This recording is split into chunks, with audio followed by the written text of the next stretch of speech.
चांदनी रात में एक जिन और जिनी इंसानी रूप में गांव आए। जिनी हामला थी।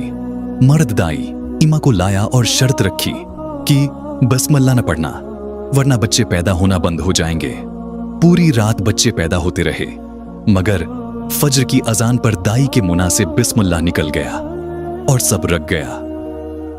गुस्से में जिन ने उसे जलते कोयलों की ताली मजदूरी दी, जो वो रास्ते में फेंकती आई, मगर एक कोयला रख लिया। सुबह वो कोयला खालिस सोने में बदल चुका था। क्या ये दौलत थी या किसी आफत से निजात? तो वीडियो को स्टार्ट करते हैं। चांदनी रात थी। हर रोशनी में नहाई हुई थी। हवा में एक अजब सी खामोशी थी, हम जैसे कुदरत किसी उनकही दास्तान का पर्दा चाक करने वाली हो। एक मर्द और औरत गांव की सुनसान कच्ची सड़क पर आहिस्ता आहिस्ता कदम बढ़ा रहे थे। उनकी चाल में एक प्रासरार ठहराव था, जैसे वो किसी बड़े मकसद के तहत यहां आए हों। वो आम इंसान नहीं थे, बल्कि रूहों की दुनिया से ताल्लुक रखते थे। जिन और जिनी जो इंसानी शक्ल में उस गांव में आए थे।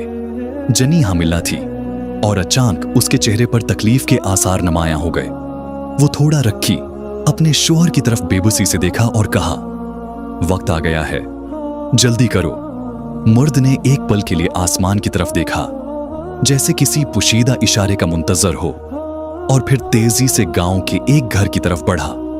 ये दाई उम्मा का घर था, जो बरसों से बच्चों की पैदाइश में मदद दे रही थी। दरवाजे पर दस्तक हुई तो दाई ने दरवाजा खोला। सामने खड़े मर्द को देखकर कुछ लम्हे उलझी, मगर पेशा वराना तजुर्बे ने उसे ज्यादा सवालात करने से रोके रखा। मेरे साथ चलो, फौरन, मर्द ने कहा, और दाई उम्मा हचकचाते हुए उसके साथ चल दी।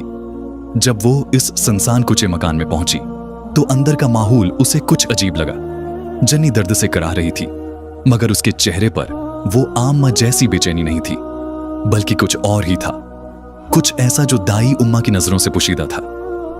दाई ने जल्दी से अपना सामान निकाला और काम में लग गई, मगर जैसे ही उसने पहला बच्चा वसूल किया, जिनी ने सरगोशी में कहा, याद रख, बच्चे पैदा होते रहे, तुमने बिस्मिल्लाह नहीं पढ़नी वरना सब कुछ रख जाएगा।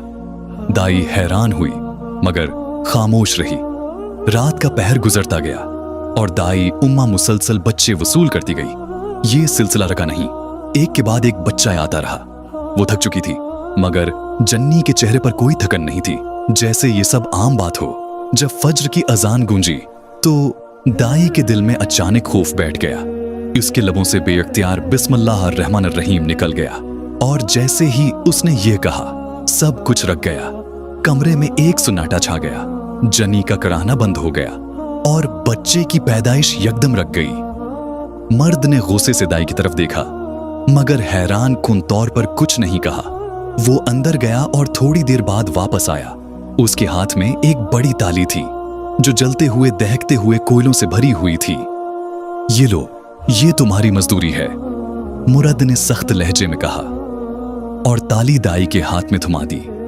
दाई हैरत में पड़ गई। उसने सोचा, मैं कोयलों का क्या करूंगी? मगर वो कुछ कहे बगैर कोयले लेकर घर की तरफ चल पड़ी। रास्ते में वो एक एक करके कोयले फेंकती जा रही थी, इस खौफ से कि कहीं ये बोझ इसके लिए मनहूस साबित ना हो। जब वो अपने घर पहुंची तो इसके पास सिर्फ एक आखिरी कोयला बचा था। इसने सोचा, ये मैं अपने शौहर को दे दूंगी, वो उसे हक्के में जलाएगा।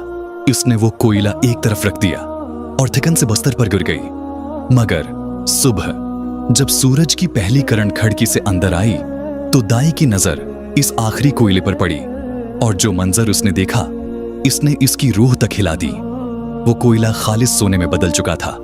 उसका दिल धक से रह गया। वो फौरन बाहर निकली और इस रास्ते पर गई जहां रात को कोयले फेंके थे, मगर वहां कुछ भी न था। वो समझ गई कि इस रात जो कुछ हुआ वो किसी हो सकता था, शैतानी ताकत का खेल था। अगर वो तमाम कोयले ले आती तो क्या सब सोने में बदल जाते, या शायद उस पर कोई होलनाक आफत आ जाती। ये सोचकर उसके बदन में झरझरी दौड़ गई। उसने वो सोने का टुकड़ा अपने शोहर को दिया और वो हैरानी से बोला, ये तुम्हें कहां से मिला? दाई ने सिर्फ इतना कहा, ये एक चांदनी रात का राज है जो ना मैं समझ सकती हूं और न तुम। ये कहकर वो खामोश हो गई, मगर उसके दिल में हमेशा के लिए ये सवाल रह गया کہ کیا اس رات اس نے ایک دولت کا موقع گنوا دیا یا کسی ان دیکھے خطرے سے بچ گئی؟